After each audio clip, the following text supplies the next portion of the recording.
राज्यभर सुरू असलेल्या गॅस टंचाईमुळे सामान्य नागरिकांचे दैनंदिन जीवन विस्कळीत झालं असून याचा थेट परिणाम रोजीरोटी व रोजगारावर होत आहे।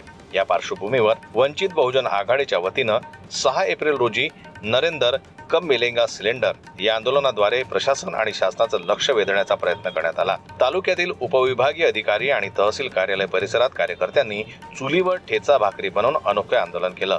यावेळी गॅस नाही तर चुलीचाच आधार असा संदेश देत सरकार विरोधात संताप व्यक्त करण्यात आला। तालुका अध्यक्ष सुनील सरदार यांच्या नेतृत्वात हे आंदोलन पार पडलं।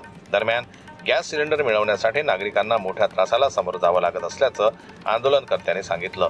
काही दिवसांपूर्वी अकोला इथं वंचित बहुजन आघाडीचे माजी सरपंच शंकरराव शिरसाट हे तब्बल 5 तास उन्हात रांगेत उभे असताना त्यांचा मृत्यू झाला। तसंच अमरावती इथेही गॅस सिलेंडरसाठी प्रतीक्षा करताना एका तरुणाचा दुर्दैवी मृत्यू झाल्याची घटना घडल्याचा उल्लेख निवेदनात करण्यात आला आहे। लाईन हे चौथी लाईन आहे 2014 पासून हे चौथी लाईन आहे।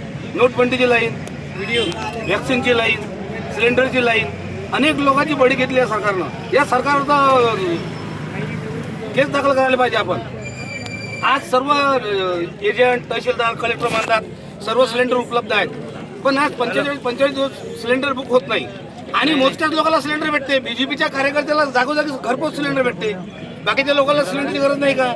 आज या देशामध्ये एवढं राजकारण चालत आहे कारण हे मनुवादी जे सरकार आहे, या सरकारने जसं एफटीम फाईलमध्ये नाव आलं त्या माध्यमातून या देशाला गहाण राखण्यासाठी मोदी करतो का काय, आणि आज एवढा मोठा सिलेंडरचा तुटवडा हे पाळत आहे। याचं अगोदर जर नियोजन केलं गेलं तर कुणाचा इथं बळी जाऊ शकला नसता। आपल्या महाराष्ट्रामध्ये या सिलेंडरचा तुटवडा झाला आणि सरकार म्हणते तुटवडा कुठंच नाही आहे। आणि आपल्याला माहिती आहे तुटवडा जे मोठे शहरात, मोठे सिटीत, पुण्यासारख्या सिटीतनी जे विद्यार्थी शिक्षण घेण्यासाठी जातात, आज त्यांच्यावर सुद्धा एक असा मोठा संकट आलेला आहे। आणि त्या विद्यार्थ्यांचे मेस ते मेस सुद्धा त्या ठिकाणी बंद पडलेले, जे विद्यार्थी आहेत ते उपाशी तिथं भटकत आहेत। जे छोटे मोठे ऑटो चालक आहेत ज्यांना जे सिलेंडरची आवश्यकता आहे, सिलेंडर ते छोट्या रिक्षा चालकांना सिलेंडर भेटत नाही, त्यांचा उदरनिर्वाह ते सिलेंडर वाढतं, त्यांचं घर चालते। तसंच आपण पाहिलं की जे छोटे मोठे व्यावसायिक आहेत त्यांचे दुकाने, रेस्टॉरंट आहेत, त्यांचे हॉटेल आहेत, त्यांचे हॉटेलसुद्धा या ठिकाणी बंद पडले आहे कारण की त्यामुळे सिलेंडर त्यांना मिळत नाही, म्हणून त्यांचे हॉटेलसुद्धा बंद झाले। आंदोलनकर्त्यांनी शासनाकडे विविध मागण्या मांडल्या असून गॅस सिलेंडरची कृत्रिम टंचाई तात्काळ थांबवावी, काळा बाजार रोखण्यासाठी कठोर कारवाई करावी, तसंच 25 दिवसानंतर गॅस मिळवण्याची अट शिथिल करावी अशी मागणी करण्यात आली। याशिवाय वसतिगृहातील विद्यार्थ्यांसाठी कम्युनिटी किचन सुरू करावं, तसेच परिस्थिती कधी सामान्य होणार याबाबत सरकारनं स्पष्ट माहिती द्यावी अशीही मागणी करण्यात आली।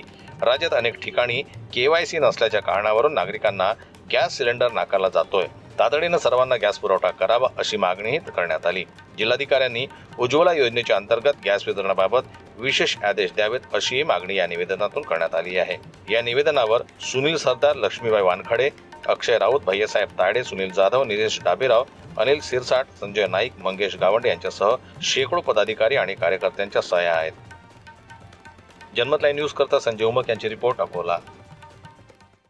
मराठी बातम्यांसाठी जनमत लाईव्हला लाईक करा, सबस्क्राईब करा आणि बेल आयकॉनला दाबायला विसरू नका।